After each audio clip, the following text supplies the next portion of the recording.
Thank you, Mr. Chairman. And Secretary Panetta, as I'm sure everybody said, if this is your last time before this committee, we certainly want to take an opportunity to thank you for your extraordinary service as Secretary and all the other accolades and services that you have provided to the people of the United States. So I, too, want to echo my sincere thanks. And General Dempsey, thank you, too, for your continued service as we go forward. The September 11 attack drew attention to the use of local militia by the Department of State for protection in Benghazi. And on the night of the attack, security consisted of 3 armed militia members, as well as 4 locally hired unarmed guards and 5 armed diplomatic security agents. And I understand that the 3 militia personnel were members of the February 17th Martyrs Brigade, which is a local militia that participated in the anti-Gaddafi uprising. And documents recovered from the Post indicated that while the local militias trained with U.S. officials for this role, militia members were generally expected to provide their own weapons and their own ammunition in order to protect. To what extent has the Department of Defense also relied on such arrangements in high threat areas in which central government forces do not fully control the territory, such as Afghanistan? And how should the committee view the use of local militias for force protection? And both of you, if you can answer this question, please. During my time in Iraq, we had third country nationals who provided contracted support, as well as some U.S. contractors for support. We had never reached the point where, in my time there, where we were using Iraqis, for example. Now, I do know that it's common practice in most countries to use local bodyguards and local security forces. So it is the norm, not the exception. Typically, that's with the country, though, that has an organized government. Yeah, I think that's a fair characterization.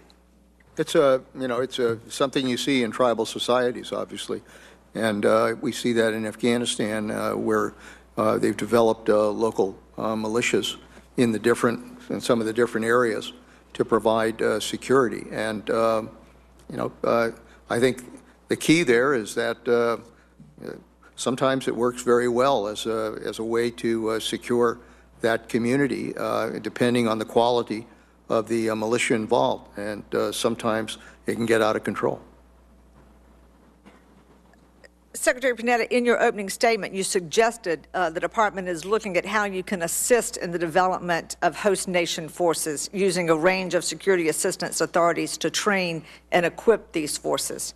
I chair the Emerging Threats and Capabilities Subcommittee of this committee, which does have jurisdiction over DOD's train and equip authorities.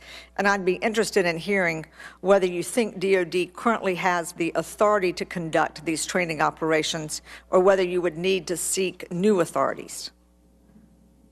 I feel pretty good about the authority we have now in the ability to go in. Again, you have to have the country, the host country, actually request this kind of assistance and this kind of training. But if they're cooperative and if they want this kind of help, we have the capability and the authorities to help provide that. Are the host nation forces you're looking to engage members of the military, civilian law enforcement, or these local guard forces that would be employees of the diplomatic post?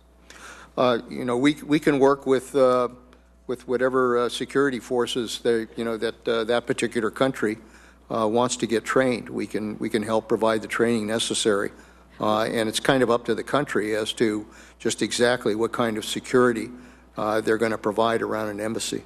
What is your comfort level if they decline to have assistance with training? Makes me very nervous. Well, then what's Plan B in that case? I think Plan B in that instance is that you do have to do everything possible to harden that embassy. Make sure it's secured.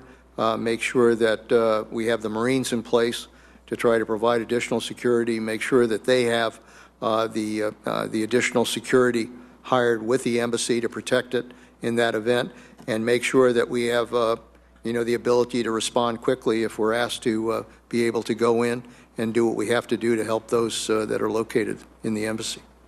Well, did you feel comfortable with the training of the local militia in Libya? Not at all. I think it was, having been at the CIA, we did some work to try to assist the militias, the opposition forces that were involved against Gaddafi at the time.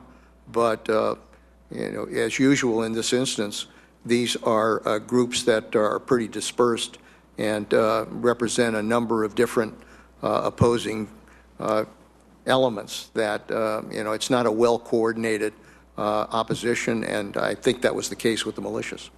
Well, I guess I was concerned when I read, too, about them providing their own ammunition and weapons.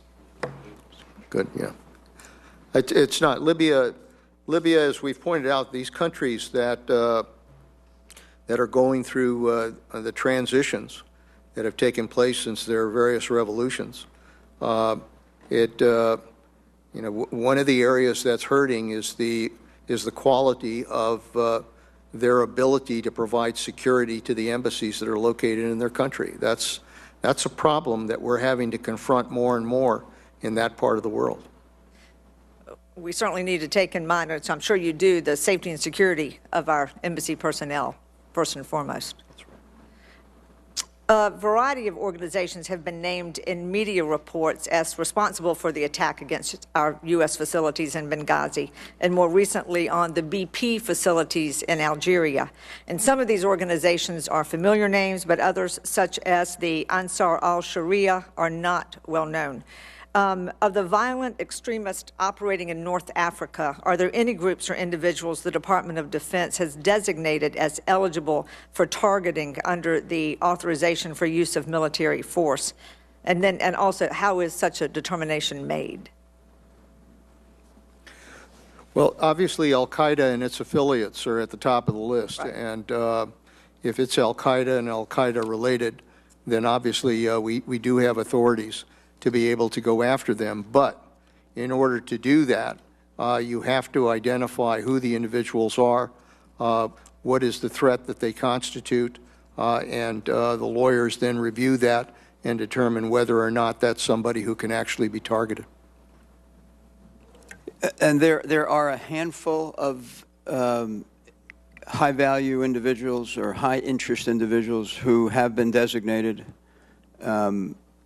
In terms of those perpetrators of the Benghazi attack, we continued to try to develop the intelligence. So to this point, none of them have been designated, although we work with other agencies to try to build the intelligence case to do so. My time has expired. Thank you.